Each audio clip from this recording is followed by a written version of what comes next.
So we have done till Biot-Savart law और थोड़ा सा इसका रिकैप ले लेते हैं कि एग्जैक्टली क्या था ये। कि मान लीजिए कोई करंट एलिमेंट है, करंट ऐसे जा रहा है और छोटा सा पोर्शन ले लिया हमने डीएल लेंथ का। तो इस करंट एलिमेंट की वजह से किसी पॉइंट पर, जो कि हम इसके सेंटर से लेते हैं, और ये एंगल थीटा आप देख सकते हैं कि करंट की डायरेक्शन और पोजीशन वेक्टर की डायरेक्शन के बीच का एंगल है। तो इस डीएल वायर की वजह से डीबी की वैल्यू आती है के आई डी एल, और अगर ये डिस्टेंस आर है तो आर स्क्वायर और साइन थीटा। नोट करें बायट-सवार्ट लॉ जो होता है वो केवल डिफरेंशियल लेंथ पे एप्लीकेबल होता है, ओवरऑल पे एप्लीकेबल नहीं होता। ओवरऑल हम इंटीग्रेशन का कैलकुलस का सहारा लेते हैं। तो लिख लेते हैं note, Biot Savart law is applicable only on differential length of current element. तो किसी भी बड़े के लिए हमें कैलकुलस का यूज करना पड़ता है for evaluation of magnetic field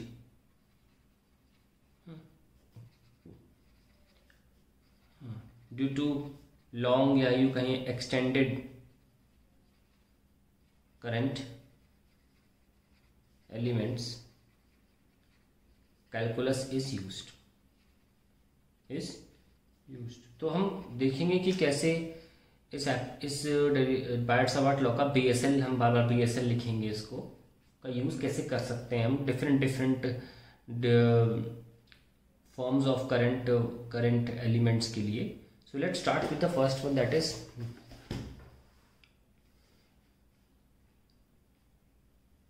पहला स्टार्ट करते हैं magnetic field due to an infinite wire.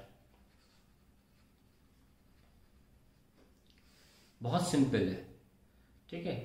देखिए कैसे करना है। मान लीजिए इनफाइनाइट वायर है और इससे हमने किसी फिक्स दूरी से आर की दूरी पर हमें पॉइंट पी पे मैग्नेटिक फील्ड निकालनी है। करंट हमने ऐसे ले लिया। तो हम क्या करते हैं, सबसे पहले एक करंट एलिमेंट ले लेते हैं।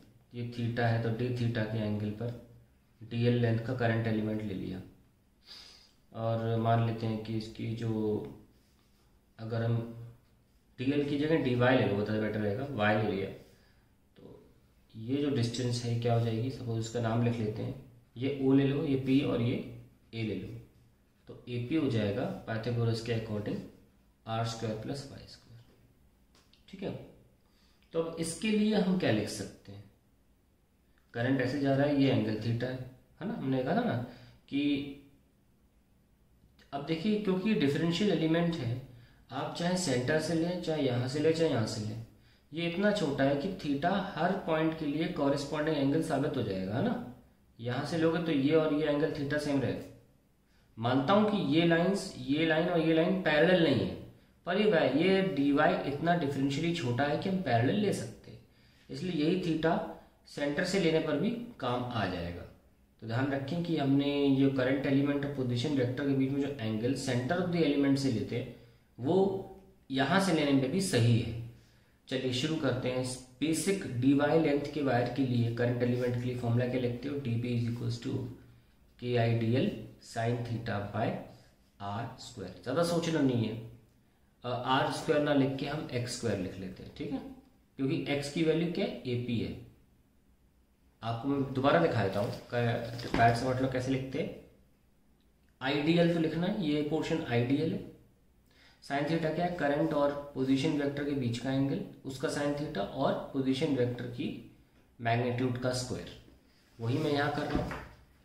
आप देख सकते हैं करंट एलिमेंट आइडियल, मैंने लिखा आई डी वाई, लिख देता हूँ क्योंकि मैंने वाई लिया है, आई डी वाई, और एंगल करंट जा रहा है उसके और पोजीशन वेक्टर के बीच का एंगल साइन थीटा ले लिया, और ये जो पोर्शन है ए पी, इसका मैंने मैग्नीट्यूड का स्क्वायर ले लिया। बिल्कुल सिंपल तरीका है, ठीक है। अब हम इसे दोबारा लिख लेते हैं कि आई डी वाई, और एक्स स्क्वायर की जगह I can easily write R square plus Y square और साइन थीटा की जगह I can write perpendicular R upon hypotenuse R square plus Y square की पावर 1/2। नाउ डी बी कितना आ गया, K I R D Y upon R square plus Y square की power 3/2। तो ये हमारे पास एक एक्सप्रेशन आ गया है बेसिक, बिल्कुल इसको हमने नॉर्मल पाइथागोरस मैथमेटिक्स लगा के यहाँ पहुंचे। अब हम इसे इंटीग्रेट करेंगे -इन्फिनिटी से +इन्फिनिटी तक, क्योंकि वायर की कोई सीमा नहीं है। तो इसको हम दोबारा लिख लेते हैं अगले पेज पर।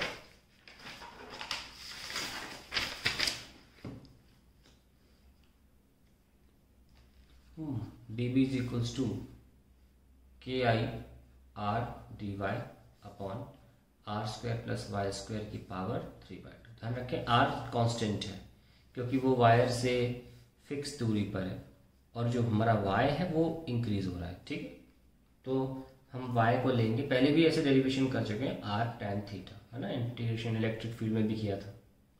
तो फिर D Y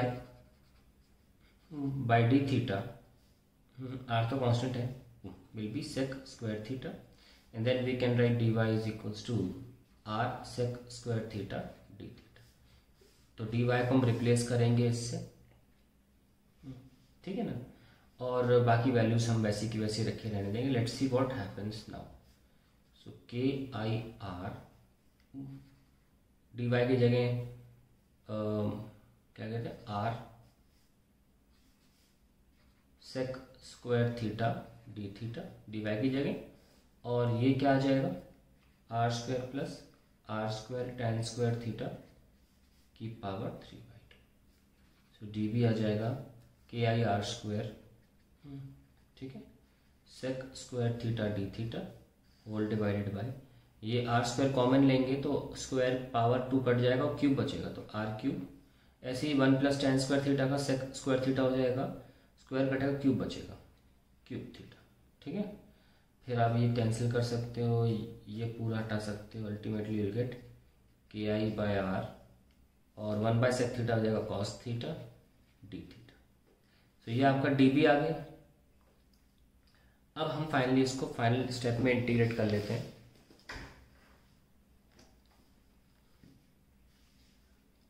D B is equals to K I by R cos theta D theta. तो अगर आप नोटिस करें तो आपने वायर जो लिया था आर की दूरी पर वो सब आ गया यहाँ पे, लेकिन अब जब थीटा फॉर्म में आ गया तो आप क्या बोलोगे, आप बोलोगे ना इसको एक तरह से इन्फिनिट हो जाएगा तो -90 से +90 है ना। So finally you have got के आई बाय आर, ये कांस्टेंट चीज़ें, सिर्फ कॉस थीटा इंटीग्रेट होगा क्योंकि उसका थीटा बदल रहा है। थीटा कितना जा सकता है, अगर इन्फिनिट वायर होगा तो 90 नीचे और 90 ऊपर। So we can take integration of cos theta -π/2 से +π/2, ये सब नो। और अभी बताता हूँ, यहाँ स्टार लगा लेता हूँ, एक इंपॉर्टेंट बात बताऊँगा। के आई बाय आर हम यहाँ पे कॉस थीटा की जगह लिख सकते हैं साइन थीटा -π/2 से +π/2। Then we can write K I by R sine π/2 minus sine of -π/2, ये आ गया। So we have K I by R into 2। So we have B is equals to this. तो के आई बाय आर 2, के I by are 2, के I by are 2, के I by are 2, इतनी बार बोलें कि रट जाए मंत्र की तरह। ठीक है, अब जैसे मैंने स्टार लगाया था, किस में लगाया था स्टेप में स्टार मैंने, K I by R cos theta D theta. मैं इसी स्टेप में -∞ से +∞ मतलब -π/2 से +π/2 कर रहा था। मैं यहीं कहीं फाइनाइट वायर वाला केस भी ले लेता हूँ। तो अगर कभी फाइनाइट वायर का डेरिवेशन आएगा तो आपको पता है कैसे पहुँचना है। फाइनाइट वायर में जो एंगल्स हैं वो फाइनाइट होंगे, π/2 नहीं जाएंगे। ये एंगल कुछ होगा, ये एंगल कुछ होगा, है ना, इस तरीके से। ये एंगल नीचे तो हम माइनस ले लेंगे, ये एंगल ऊपर तो प्लस ले लेंगे। तो यहाँ -θ1 +θ2, उस तरीके से हमको लेना होगा angles. So B will be equals to K I by are, और आप किसी को भी θ1 θ2 मान सकते हैं, ज़रूरी नहीं है नीचे वाले को θ1 मानो, उससे कोई फ़र्क नहीं पड़ेगा। बस ध्यान रखना कि जो लोअर लिमिट है नीचे की तरफ वो नेगेटिव जाएगी।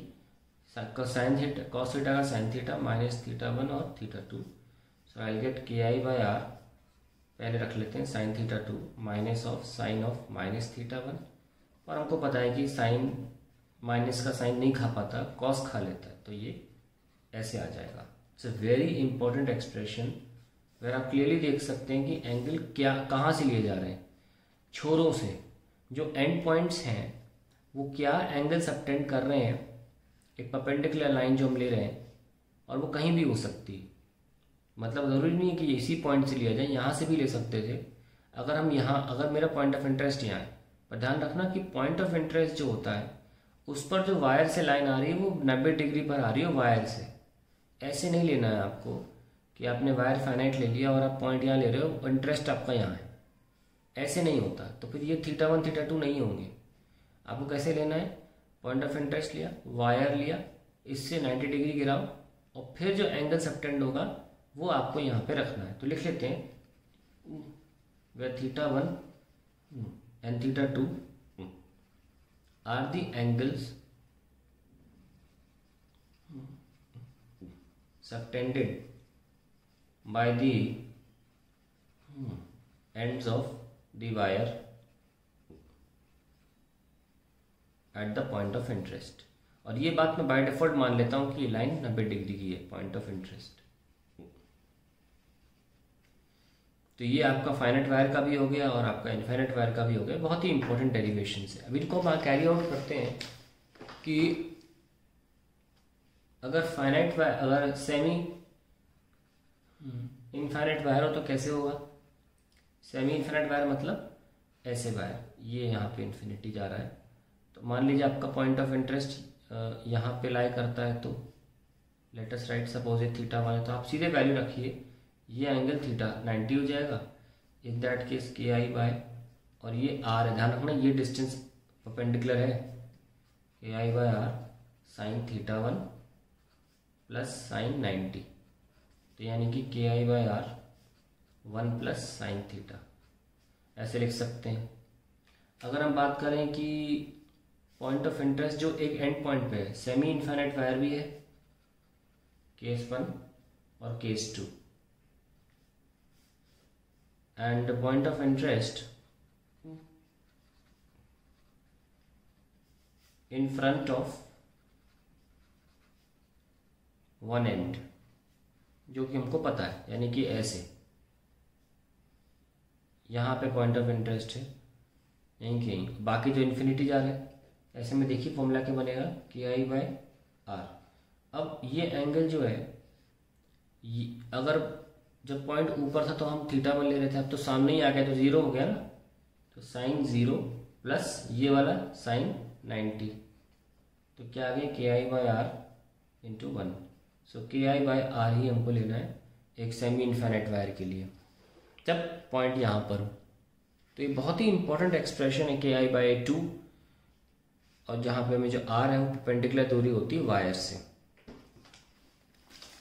तो हमने ये डेरिवेशन तो बड़ा इंपॉर्टेंट कर लिया। बुक्स में फाइनाइट वायर के लिए काफ़ी डरावना सा लंबा चौड़ा मेथड होता है। मैंने बहुत सिंपल तरीके से आपको भी दिखाया कि जब आप इनफाइनाइट वायर के लिए कर रहे हो, आप वहीं के वहीं थीटा 1 थीटा 2 पुट कर दीजिए, आपका आंसर आ जाएगा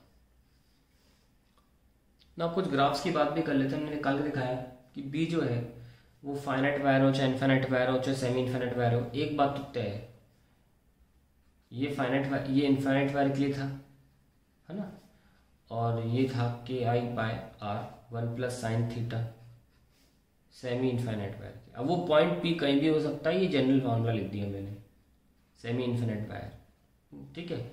हमें देख रहे हैं कि बी की जो वैल्यू है वो आर से इन्वर्सली है, तो ये एक रेक्टेंगुलर हाइपरबोला बनाएगा, रेक्टेंगुलर हाइपरबोला।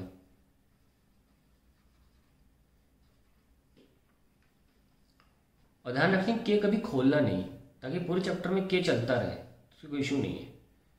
तो ये बहुत इंपॉर्टेंट कर्व है, आई होप ये आपको याद रहे ना। अब हम अगला जो हम डेरिवेशन लेके आ रहे हैं वो होगा फॉर अ सर्कुलर लूप, और उसके सेंटर पे मैग्नेटिक फील्ड निकाल रहे हैं यूजिंग बार्ट सॉर्ट।